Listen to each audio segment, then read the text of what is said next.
Hi guys, as usual, welcome to this webinar. I will be waiting until just a minute or two past the hour, so anyone who clicks the link to connect on the hour has time to get their set up.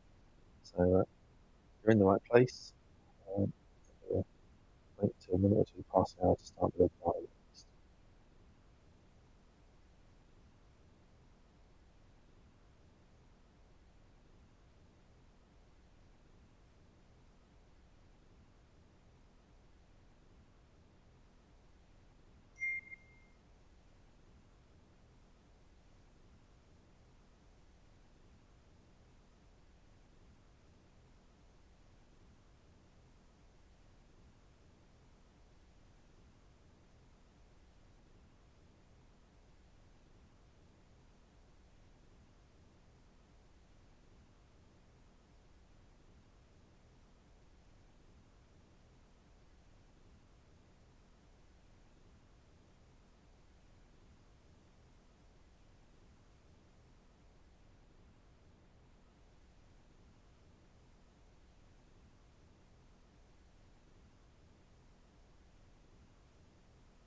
Once again, for those who are just joining, we're going to wait to start the webinar in earnest until just a minute or two past the hour.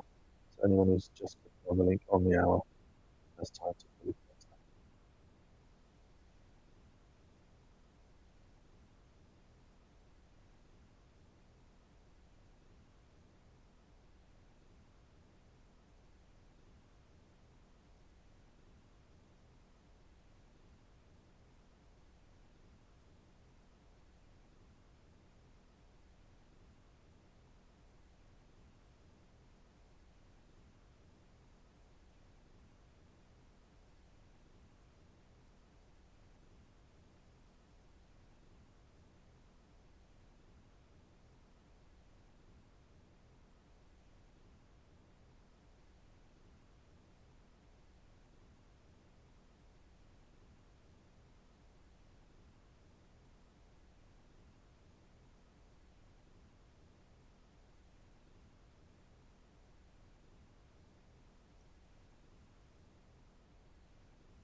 Hello, welcome to this webinar for Advanced Steel.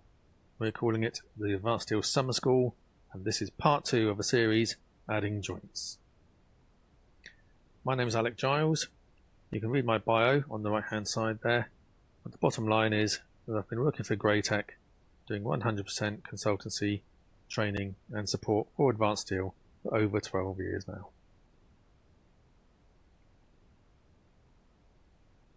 This webinar is one of a series we've created, and in this series we thought it would be good to follow a single project from a blank file to the finished model.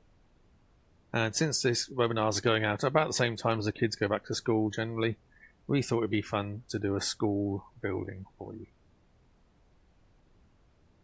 We're going to show you various tools that we think we can use to help streamline your modelling and get this modelling done in as short as possible time. And we will particularly focus on the powerful tools in the Greytech PowerPack for Advanced Steel. There are 4 parts in this series. The first part was creating all the grids and the main structure. That one's already been done. And we're in part 2, which is adding all the joints to the structure. And then part 3 will add the stair in the middle, and part 4 will add the railings. You can see there's 3 different railings on that model. So this part then, we're doing the joints. We're starting with the structure we finished in part 1. All the beams have been created in the model in one go, one tool with the structure designer. So what you're seeing in the picture there is the grids and just one additional macro. Now all those beams are just floating and we need to add joints between them to hold it all together. This time round in this part there's probably slightly less emphasis on the PowerPack, but we're going to show you a range of tools and techniques that we hope will help you accelerate your modelling, and we think from what we observed with our clients, these tools are less used or less known among our clients. So let's take a look. Okay, so here we are in Advanced Steel. Let's open up the file that has the finished structure in it, ready for the joints to be added in. So here we are. Like I say, this is the structure we created in part 1. You can see all the beams are there, no joints on anything yet. Now we're going to add the joints to this model now, and I'm going to show you what we reckon is probably the most efficient way of doing so. So it's quite straightforward really, but maybe some tips and tricks that everybody's picked up. So obviously the first joint, I'm going to go to connection vault, and it's easy to start with the base plate. No, I don't want concrete. There's a base plate. I'm not going to be too fussy about the dimensions or specification of these joints, just anything that looks the part will do for me for the purposes of this presentation. So there's a perfectly good looking base plate. Now I don't have to place that on every column. I don't even have to do a joint copy multiple. I can select the joint box, I can right click, and I can use the command propagate joint. Propagate joint was a new command I did a couple of years ago. It needs to be used with care and caution. What it does, it will look for any beams on the same layer, the same section size and same model roll and same condition, and then it will place the same joint on those beams. So lo and behold, if I look around the model now, I suddenly found all the other columns are the same size and put the base plates on, but these columns are a different size, so it hasn't put it on there. So let's go and put a base plate on this column, and I'll just choose a smaller one from the library. Let's go for 300 by 20. There you go, that looks fine. Once again, you can't select the part, you have to select the joint box. So select the joint box, right click, propagate joint, and that will find all the columns that match that size beam and put base plate on all of them. Really quick, really easy. So if you do this well and you think about what you're doing as you go along, you can really quickly and easily do the whole model, which is what I'm going to do. Now I'm going to do the end plates here. And it's really good idea to do the double-sided end plates before you do the single-sided, because if I did the single-sided first, this column would have a single-sided this side and a single-sided that side, which is no good. If I do the double-sided first, then when the propagate joint, it will only detect ones with beams both sides, and it will fill those up with joints. And then when you do the same thing on the single-sided, it will come to these beams, and there's already a joint there. I won't put another one on, and it won't duplicate the joints. Let's just play with these bolts, make this a bit nicer. on size.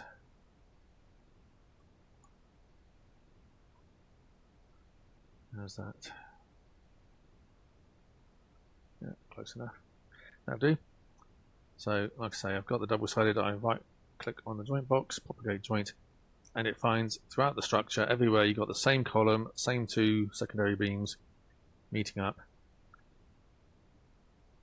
Puts them in, takes it a couple of seconds, and there you go. Even on the roof and all down the bays, it's put them all in.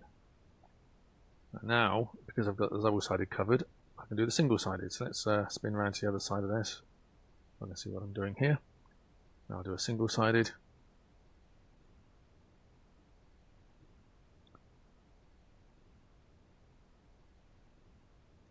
Turn around a little bit more so I can see it better.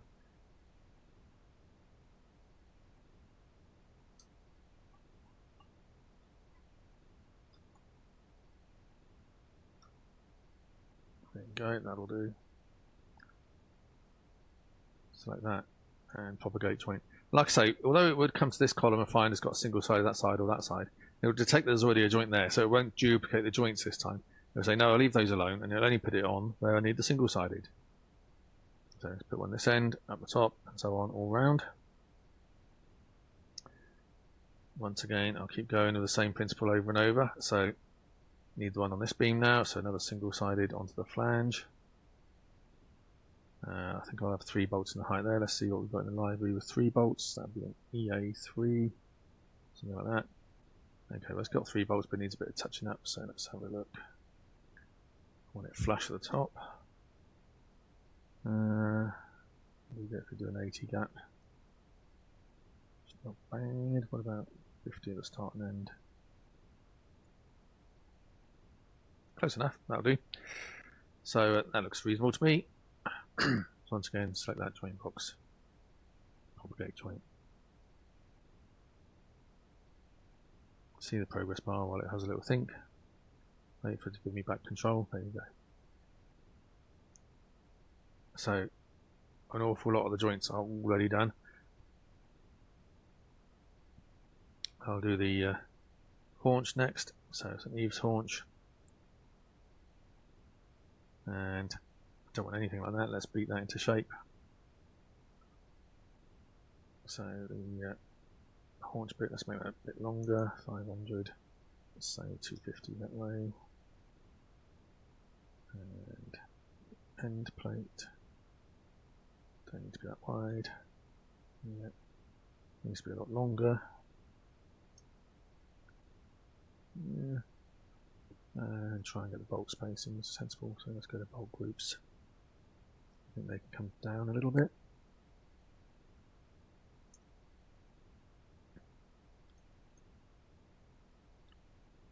Oh, we have 2 in the bottom half as well. That can be a bit deeper, so let's make that further down. And obviously don't need such a big gap there. That'll do. Again, not getting too picky, just something that looks about right. So having got that one, if I propagate joint on this one, it finds all the matching rafters and columns, and that even includes the angle of the rafter, which is really quite clever. So as I go along, it's found the left-hand ones, but that's a different angle there. It hasn't put it in there. I'm coming along here, it's done that bay, but it hasn't done this bay because again it's at a different angle. So no problem with that. That actually suits me quite nicely because now I can do an ordinary joint copy from this one to this side, so that I'll get it in there. I need to adjust that a little bit because I want to extend the column this time, so let's go into the joint properties on that one. And the column will be adjusted. It'll be a horizontal cut, and need to add a little bit, so that should cover it. And now I can select that joint box and propagate that joint.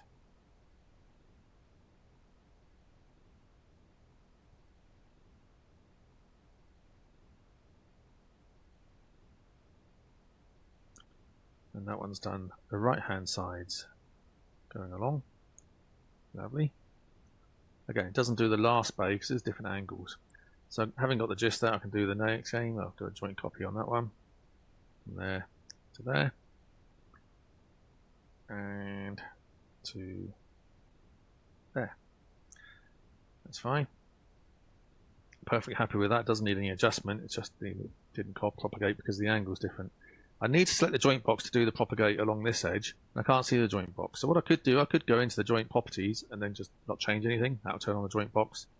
Another way of doing it, I can select any part of the joint, and on the extended modeling ribbon, in the joint utilities, there's a button there saying display. And that will turn on the joint box related to the certain selected part. It doesn't just turn it on, it selects the joint box related to that part. So I've already got it on and it's selected. So now I can just say propagate joint. That's lovely. Let's put it all along that ridge. And now I've just got this last one here. Now this one I don't want to adjust the length because it's making it shorter again. So I will go into the joint properties on this one. And stop that adjusting the length. There you go, that's better. And now I can propagate that joint. Fabulous.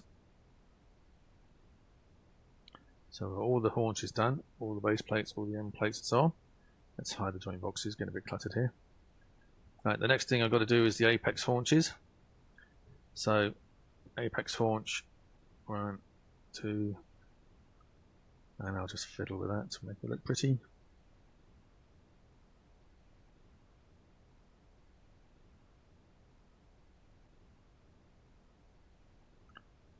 So I'd like that plate to be vertical, like so, and turn on that big end. There you go, dimension 3. Don't know why it's 30, that's a bit chunky. Let's make it 10. That looks nicer to me. That'll do. Like I say, I'm not going to worry about it. So propagate joint again. Now in this case, this gets a little bit carried away.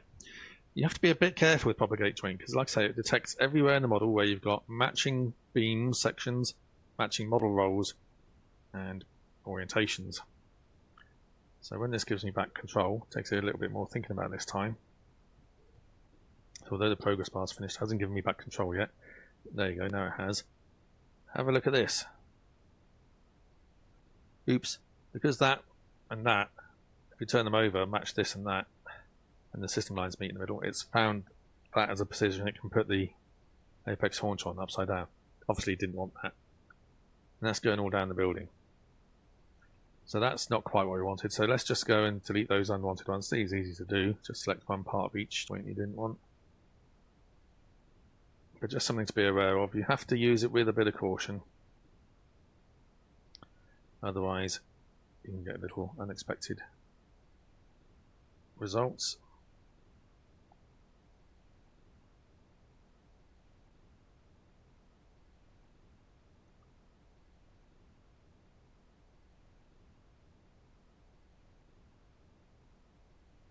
Just selecting all these one piece from each joint I didn't want. And then I can delete those.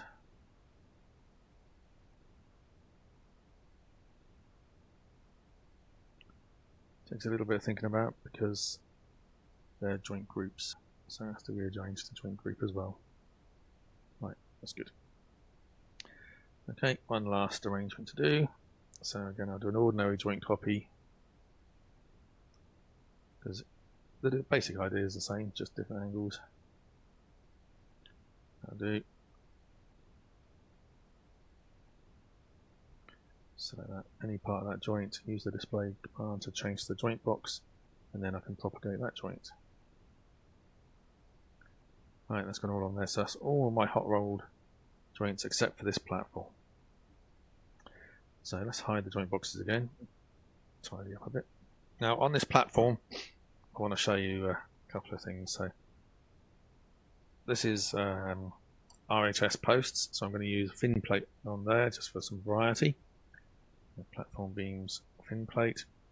I'll put one to the cross beam, and I'll do a fin plate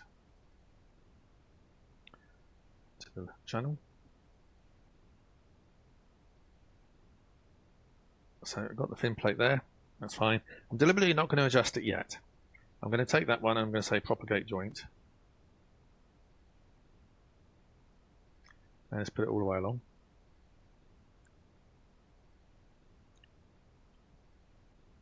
But now for a bit of variety, I'm not going to propagate the joints for the next two. I could do, but I'm not going to. I want to show you something else. So what I'm going to do instead, I'm going to do joint copy multiple. So copy that joint, and it's 1, 2, 3, 4, 5 posts and 5 beams. Done those. And on this side, I'm going to do a single-sided end plate.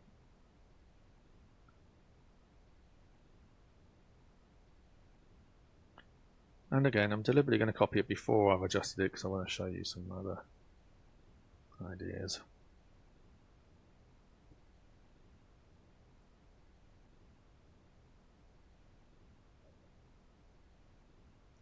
Okay, so these are a bit of a mess that need adjusting. Now, where I've used propagate joint, I deliberately wanted to show you that they're a joint group whenever you do propagate joint. So I'm going to edit this first one. And let's have a look at the options we have in here. So plate shape, I don't want those fillets on there, so that would default to turn those off. Horizontal always has a bit daft dimensions, so let's round those off to something more sensible. Vertical is obviously a bit silly, so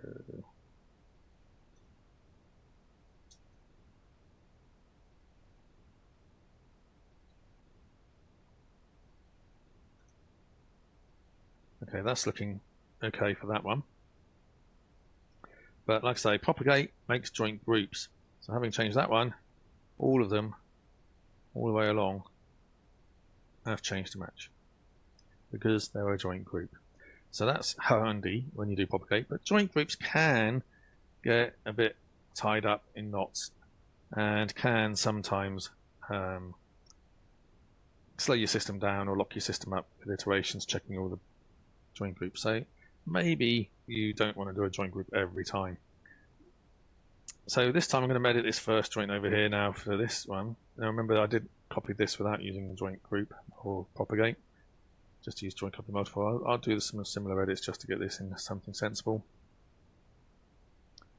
So we default horizontal again, same as before. And vertical needs to be a bit smaller. Just make up some numbers here.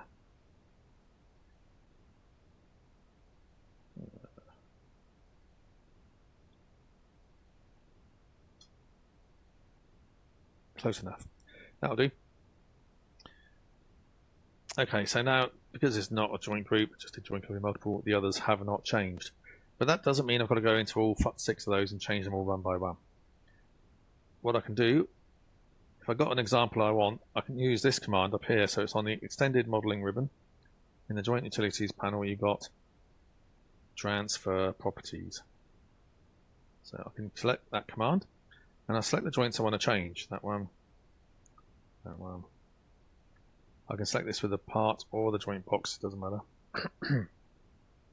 So those are the joints I want to change. Right click to accept. And now I select the example or the joint that is already correct, which is this one. And they immediately, all the other ones that I've selected, assuming they were actually the matching joint type, change to match now. You wouldn't be able to change a haunch into an end plate or anything, but as long as they are the same joint type, they will change to update. So that can be really handy. Good way of doing things. But there's another way, a way that probably not a lot of people know about. And that is with the PowerPack. So again, these joints, these end plates, were not a group in any way. But what I'm going to do, I'm going to go and select all the joint boxes. It must be the joint boxes this time. So I'm going to select these joint boxes for each of these joints in turn. Okay, there's the 6 joint boxes selected. And I'm going to find an orientation on my screen where I can see what I'm doing nicely. So I want to be some angle like that. Come in here. Right, so that'll do for an orientation so I can see what I'm editing. Must do the rotation first at the moment. So get the rotation so I can see what I'm doing first. Now, I've still got the 6 boxes selected. I right click and look at this. Raytech PowerPack Joint Multi-Edit. If I select that command, assuming all the joint boxes I selected were for matching joint types, anything I now change in this joint box, it recognises the single-sided end plate, will now apply to all of those joints I had selected. So They're way too far apart. Let's get rid of that. I don't want it on gauge lines, that's nonsense. Let's make it about 80 centres. And then vertically, I want it to flash at the top. 30 is not bad. That's what about, I say 80 there. Oh, okay, I think we've got a bit more room on top and bottom now, so let's make that 40. Okay, that's going to push it down off centre. I want it symmetrical to make it 35 top and 35 bottom. That'll do. So I've adjusted that one till I like it. But remember, I was using joint multi-edit from the PowerPack. So now when I go along, all of them have changed. So even though they were not related in any way, they weren't a joint group, I didn't use transfer properties. I edited all of them at once using the joint multi-edit. So really fast way of editing things. We've got nearly all our joints, just a few cold rolled, well, not a few, it's just the cold rolled joints to do now. There's a lot of them though. So I want to be able to see just the roof really when I'm going to be editing these cold rolled joints. Let's hide what we've got going on here. So hide the joint boxes we've got so far. Let's have a look in Project Explorer. You hopefully remember from part 1, we created model views and levels based on the grid lines. But none of those are actually for the roof, because level 1 is obviously this level showing me what's below it, not for the roof. I don't have a model view or a level for the roof. So let's create one. I'm going to use 2 points in the UCS. Let's go for something like the bottom of that plate and go over here to the outside of the column there. The depths, well, the front I need to be quite generous. Let's say the front can be something like 5 meters. The rear doesn't need to be too much. That can be 500. I'll take that. This will be roof. And there's my box. It's asking me to select a direction, so I'll select the little blue arrow in the middle there. Right, I have my model view. I can activate that. Haven't quite got the right dimensions here. But don't forget, that's not a big deal. With the model view, if you want to just tweak it a bit, I can actually see the ends there, that's fine. I can see the end that side, so that end's fine. This end, I need to go down a bit. There's something else. So what I can do while the joint view is active, so I can see what I'm including, I can still select the box, the model view box, select the grip and stretch it. So I'm just going to stretch it down a little bit. Lovely, that's more than enough downwards. It's not showing me the columns on the end, so I need to go to the right a bit. Wonderful. There you go. That's more than good enough now to see just the roof and everything I need. I want to get a nice plan view on that, so I can double click on the name roof and it will rotate to suit that orientation where we chose that blue arrow as the view direction. That's what it does. It's now rotated to match that. Right, so I'm going to close the Project Explorer for a minute. So maximize my screen space. And we want to put all the cold rolled joints on. In fact, you know what, that is a little bit tight there, so I'm just going to grab that grip and stretch it out a little bit, give me a bit of wriggle room on the front and on the back. There we go, that's a bit easier. So let's go and do those cold rolled joints. So it's obviously on the purlins and cold rolled page, and again I'm going to do the doubles first, just because I want to. So double purlin splice plate. That's the rafter. One purlin, another purlin. Go to the library and make sure you choose the right entry. Because I chose Stedman's. Stedman's are one of the suppliers supported by our library, by the PowerPack. So I select the Stedman Z17015 entry just to make sure it's selected the right one. Might have selected it already automatically, but just to be dead sure, I'm going to pick it manually. That's fine. Now, if I try and do joint copy multiple, if I try and do propagate joint on this, I have tested it, it does get a bit carried away. It all goes a bit haywire and you get a bit of a mess. So again, you have to use propagate with a little bit of caution. What you can do, you can hide things that you don't want to apply to. Propagate will only apply to what you can see. So if I actually reduce the model view just to show this route, last rafter, it would only apply to that last rafter. But I want to do the whole model, as quickly as I can. So I'm not going to use propagate. I'm going to use joint copy multiple. So that's the joint I want to copy. It's easy to select the rafters.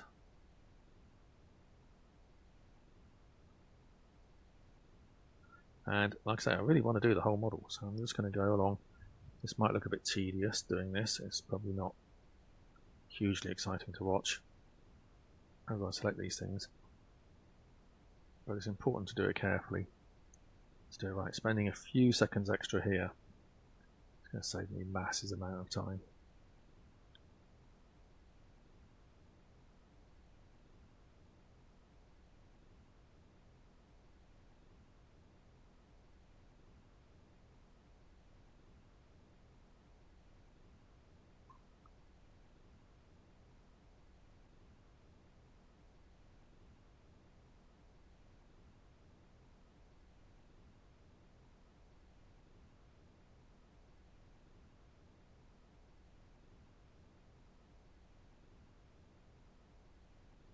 Okay, that's all the rafters for the inner bays, inner frames. Accept. Now remember, being a double-sided, you don't select all the purlins once, you've got to select either side. So what I need to do is select alternate sides. And we're going to go all the way along. I'm just going to select the hot roll beams in the middle here, so I don't want those, so I'm just going to deselect them. Remember, this is the easy thing to do. Rather than have to pick around them, you can pick across them and then deselect. So all I have to do is hold down Shift as I click on that beam again.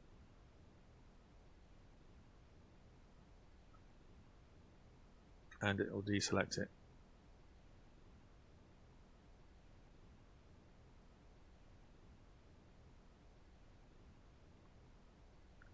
Just hold down Shift, click on it, and it deselects it. So that's one pitch I need to do here as well. So I do need to go. Let's check that. Wait for a second.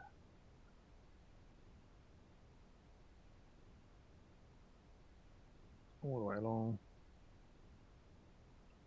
And deselect those hot rolled ones we don't want.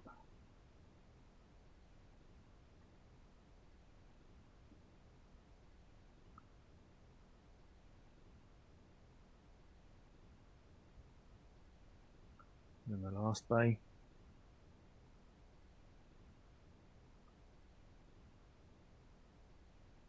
You notice I did move the view while I had the box active. Now holding Shift and clicking isn't doing the right job here. It's not deselecting everything. So there must be multiple items there. So what I'm doing, I'm holding down Shift, and I can still do a little window while I've got Shift. So I'm doing a little window from right to left, which will deselect everything in that view depth. So that's worked. Only have to click on these to work all right. Okay, that's the input 2. And for input 3, we're doing the same with the middle bays.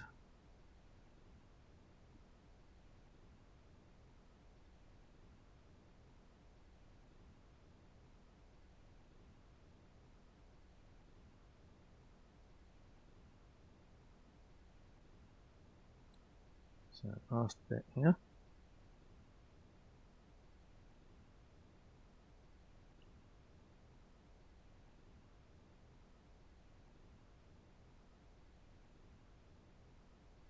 So that's a lot of beams I've selected. It's going to place a lot of joints. In fact, it's telling me now I've got 141 beams selected. And it's got both ends of those beams. That's around 280 joints it's going to place now. As I accept that. I'm going to take you a couple moments to think about that.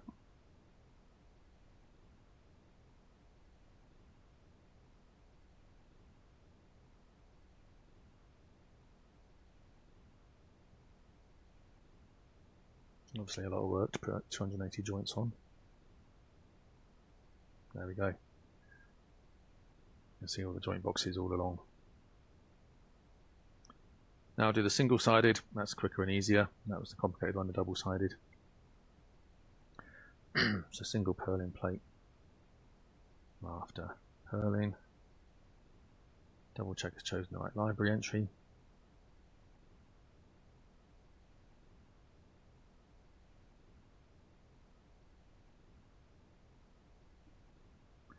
And then once again I'm going to do a joint copy multiple. That's the joint, and select the rafters going along the building.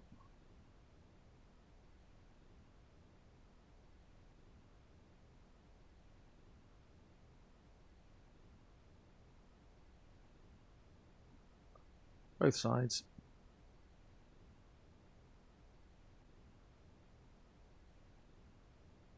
Doesn't matter that it's left and right handed, there's still the same joint parameters suit.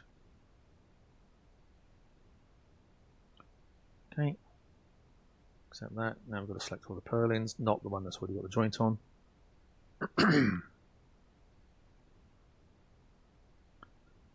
Deselect the hot roll beams we don't want to include.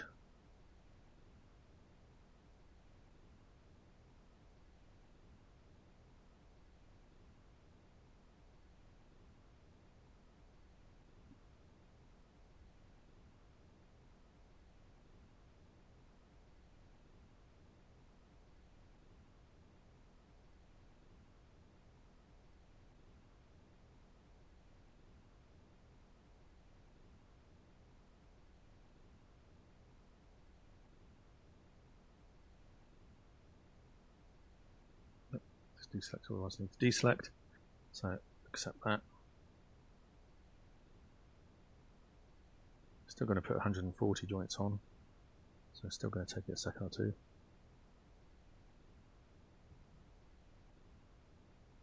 There we go. Marvellous. So I can rotate that to a nice 3D view. Now a couple of those have gone a bit haywire, look, in here. So obviously don't like those, so let's just select and get rid of those. It's detected an extra junction between the three beams that wasn't actually correct.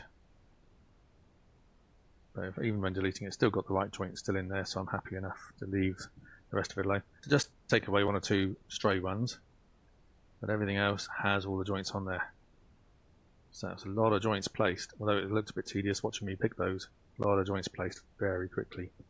Now one of the things with the cold rolled like this, you probably want stays and sleeves on certain lines. So again, these weren't copied as joint groups, and if they were, they'd all either have stays or sleeves or nothing. But what I'm going to do, I'm just going to select, let's say, every third line. So it's going to be that one.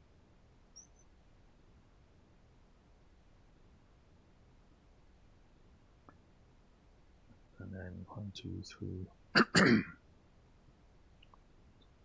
Go for that line.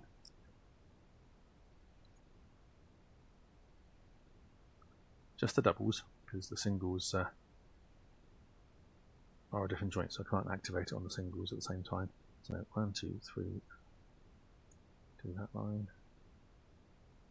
And again, I'm making sure I pick the joint boxes, because I want to use that PowerPack function to help me edit these. So I'm only picking the joint boxes, not the parts belonging to the joints.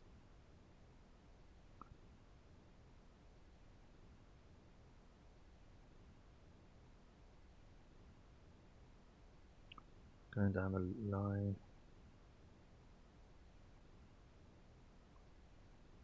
Oops.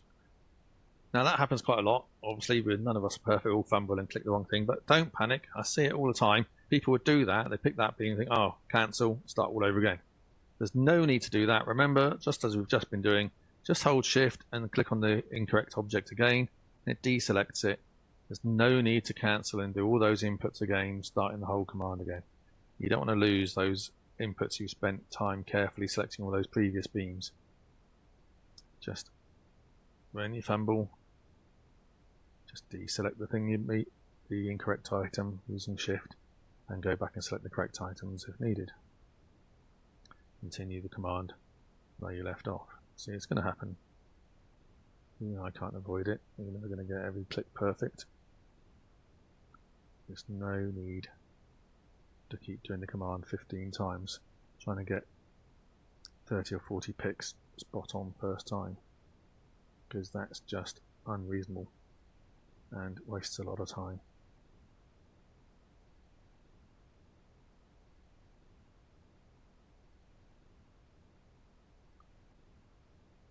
So Again, may not be the most exciting thing to watch me picking these, but just showing you, we're deliberately not editing out any of this. I could easily have made a video and edited this out, but we want to prove to you that this is all real time, no cheating, no smoke and mirrors. So that means you have to enjoy a little bit of watching me click a few boxes.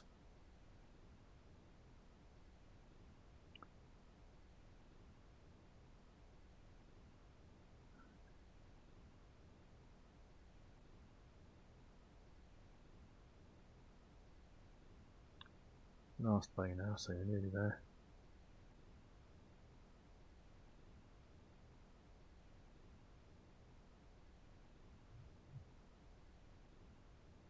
Okay, that's all of them selected. So again, I don't really need the view, I know what I want to do, so right click, joint multi-edit. I need to go to sleeve and turn the sleeve on. And with the PowerPack library entries, when you select these things, I selected the correct library entry for the correct purling. So I don't have to do anything special to activate the sleeves, I just activate them.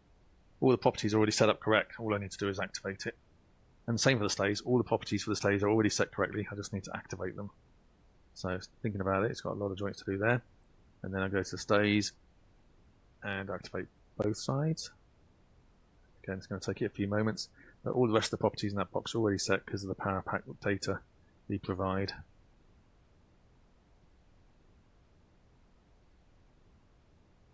So I've already got the correct Stedman stay and all the right bolt centers and everything else already programmed in. Just give it a moment to do its work.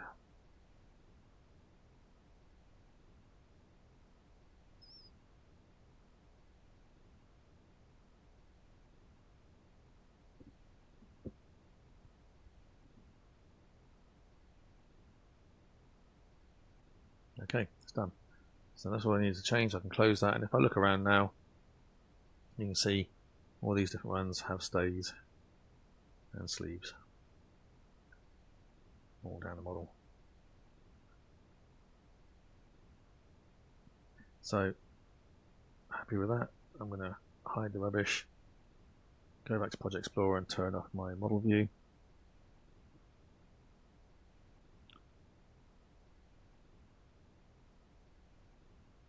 And there's our finished model now with all the joints I require in there. And we've put those in. So we've just put in how many joints? Well, quick way to find out. Select all joint boxes. 703. One of those is the structure designer. So we've just put in 702 joints in the time you've been watching me. So that's pretty swift way of putting in all those joints. Let's have a look at the functions we use, just a quick review of those functions. One we used a lot was propagate joint. So with propagate joint, you place a normal joint manually, then you select the joint box and you right click and choose propagate joint. That will apply a matching joint with the same properties to all matching conditions found throughout the entire model. When it's looking for matching conditions, it considers the section sizes, the model roles, the orientations and alignment and so on of all those beams. It'll only work on visible objects, so by hiding objects you can actually control which areas of the model are taken into account. Well, that can be a bit tedious, but it can be done. It will not place joints on a position where there is already a joint. So if you do the double-sided joints first, then when you do the single-sided joints, they will only go on the single-sided positions, not both sides of a double. So a little bit of thought and planning might be needed. It's worth persevering and practicing because you can see how fast you can get once you master it. And the created joints form a joint group. So the one you started with that you right clicked on, that one's the master or primary joint as they're now called, and all the others are the slave joints. Another command we used was transfer properties. So it's like an AutoCAD match properties but for joints. So you use this when your joints are not part of a group, but you want to change a number of joints to match. You select match properties, then you select all the joints you want to change, and those need to be the same kind of joint. Obviously you can't suddenly transform a haunch into an end plate. It needs to be the same kind of joint, but you select all the joints you want to change, and accept, and then you will select the example joint. As soon as you click on the example joint, instantly all the other joints will change to match.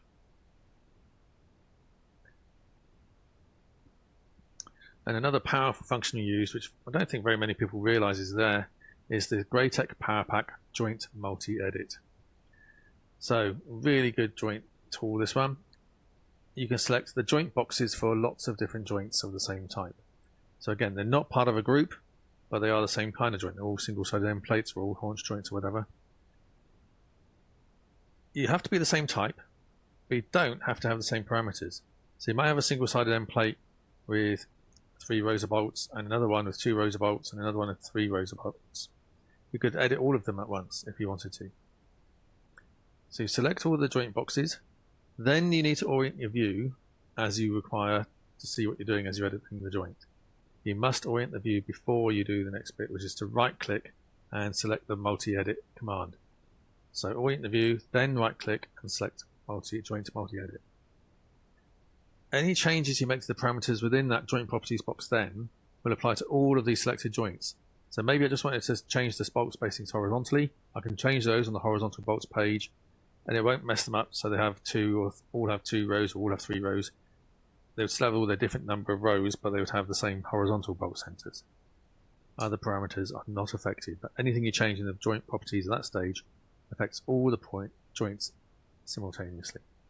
Really powerful function. And a couple of little smaller side points we picked up as we were going through all that is the display command on the joint utilities panel. If you need to, well, several of those commands, you need to choose the joint box, not a member of the joint, not the bolt, not the plate, but the actual joint box. And the joint boxes aren't always showing. So if that's the case and you want to get the joint box, a quick way to do it is to select a part belonging to the joint, then click on this display button in the joint utilities ribbon panel, and that will deselect the part, turn on the joint box, and select the joint box for you in one go. So it switches from the part to the joint box in one click. That's handy. And then you can do the propagate or the multi-edit.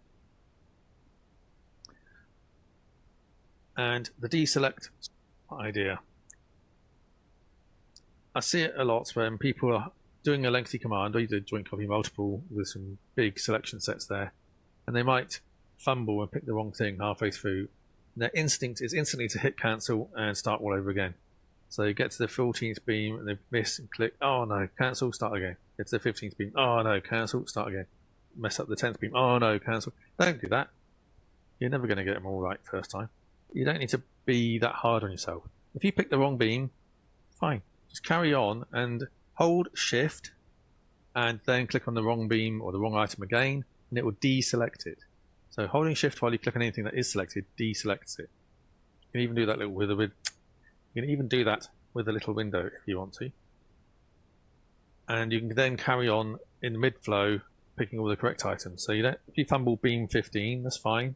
You deselect beam 15, go and select the right beam and carry on with 16, 17, 18. You're going to have to start again and do all those first 15 inputs all over again.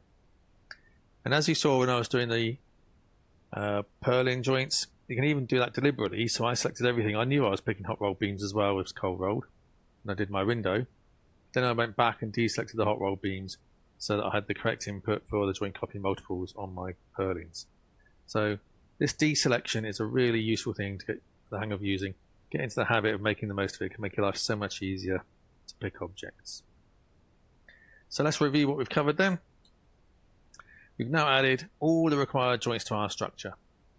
And as we just saw, that was around 700 joints in about 35 minutes.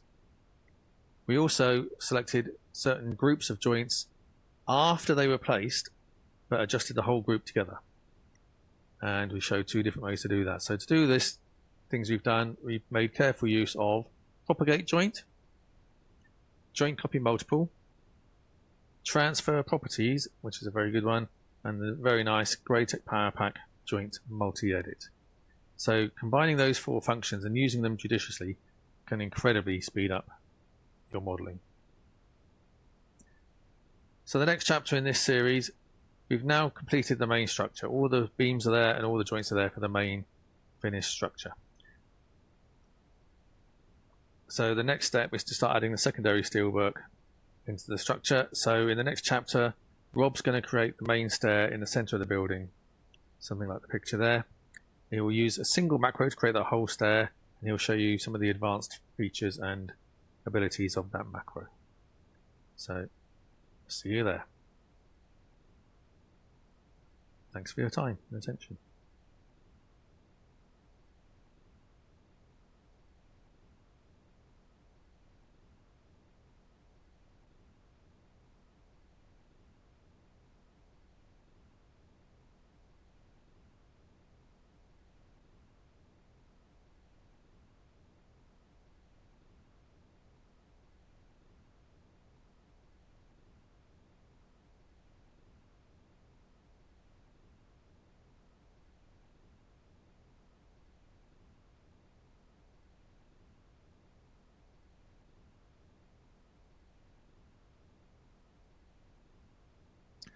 Okay, thanks everybody.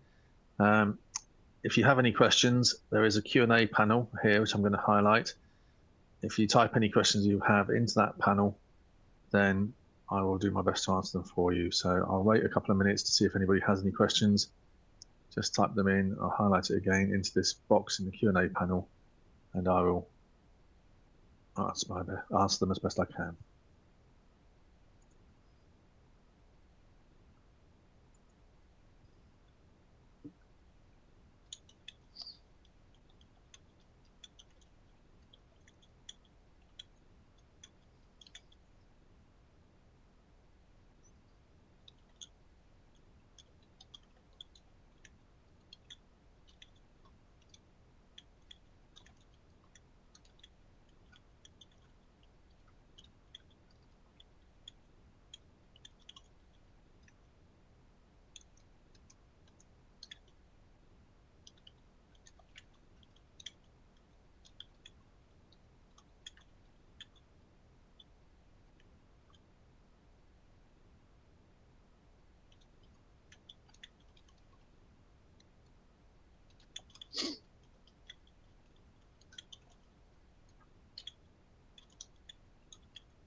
Just answering a question for one person, just correcting my typing.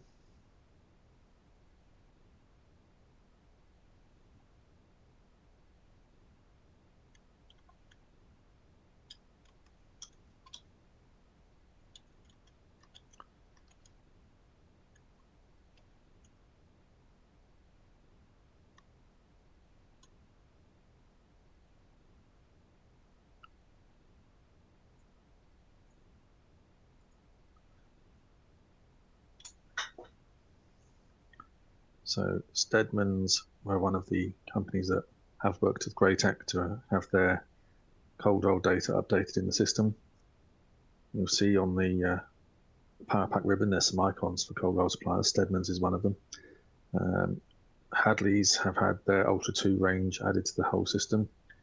And then you've got Kingspan Steel Building Solutions for the floor beams only. Steel Building Solutions only handle mezzanine floor beams. They don't do the other cold roll bits.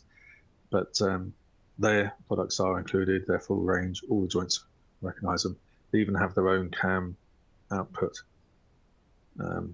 command as well for a customized CAM file for them. And we've added two brand new suppliers, Thomas Panels and Steel Sections, or sometimes known as Steel Sections Worley. Their entire ranges are added into the system. And when I say they're supported by the PowerPack, that means every single one of their current range of beams is available, and every appropriate joint recognizes those beams, has library entries for those beams, so you can correctly select the right bolt centers and all that just by picking the library entries. And that's for every kind of cold rolled joint. And that's those are the 5 suppliers that the PowerPack currently supports. If you want another supplier supported, please contact that supplier and say, I'd like to use you, but it's difficult because you're not supported or up to date in Advanced Steel. Please talk to Greytech to get updated.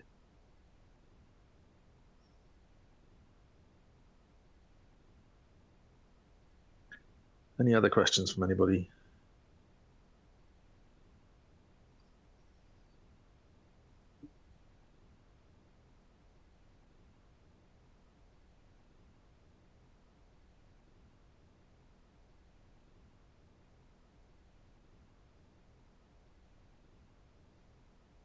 Just give you one more minute, and then if there's no more questions, we'll conclude.